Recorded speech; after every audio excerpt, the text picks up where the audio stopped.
Так, бектесинтти баштайбыз.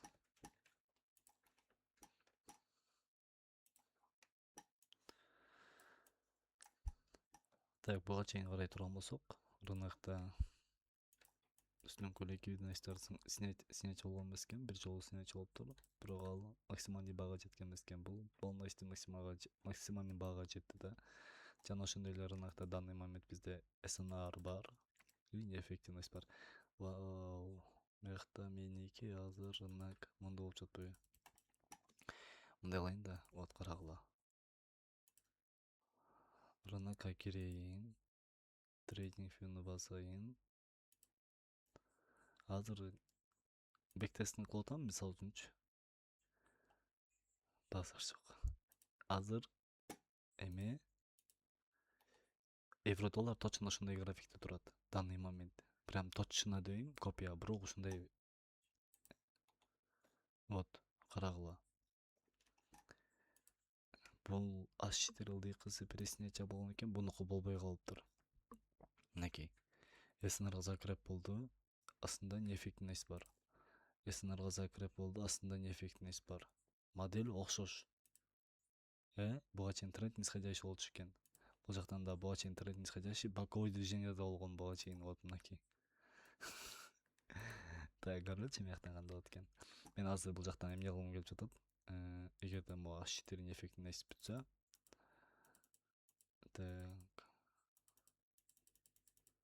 Скорее всего, мен уже бул жактан покупкага карагым келип жатат. Свинг торговля мененчи. Мен негизи азыр евро долларды покупка алганда реальный счетчу. Ушул модель иштеп берет экенби, мага көрөйүнчү. Так, эгерде иштеп берсе, значит, буга чейинки рыноктун эмеси, объему ошол объем менен эле жүрөт да кайтачы. Значит, иштеп бериш керек. Просто биздики SNR закреп болгондон кийин бул жакта накопление аябай көп болгон, бул жакта андай болгон эмес экен, сразу рынокто биринчи разворот өдөп өткөн экен. Так, эми бул жактан карасак болот. Эмне бар рынокто данный момент? Эффективный зона бар, H4, SNR бар, IFVG бар. Ошол боюнча биз покупкага кирдик. Бул жактан ылдыйкы H4-нин переснятиясы бар. Так, бизнес сделкалар пока плюста, 1% ровно. H4 фракталдардын снятиясы болду. Ушундай плюска чыгып берсе, тияктан дагы аябай жакшы болмок. Эми бул жактан уже H4 хайларды снятия алгандан кийин рынокто продажага реакция бар. H4 эффективность бар. Бул жерде дагы бир SNR зона бар.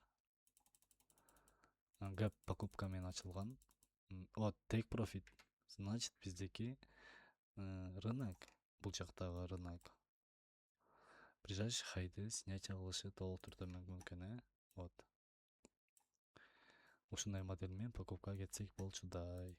Анткени вот мынакей окшош рыноктун багыты. Бул жактан 2% зарабатывать эттик. Сделканын логикасы буга чейинки M15-дин логикасы эле, просто H4 менен ачып атам да ошонучу. Вот SNR закреп болду. H4 боюнча неэффективность бар. H4 боюнча. Так, IFVG бар. H4 боюнча. Жана ошондой эле снятие бар. Ликвидностьтун снятиясы H4 боюнча. Вот M15-дан ушул эле модель менен покупкага либо продажага киребиз да бизче. Снятиялар менен SNR, неэффективность, IFVG менен ошону H4-ге эле колдонуп долгосрок кылып койдум да. Жакшы модель болду, аябай. Иштеп берди, 2% зарабатывать эттик. Жана ошондой эле рыноктун буйруса бул келе турган рыноктун багытында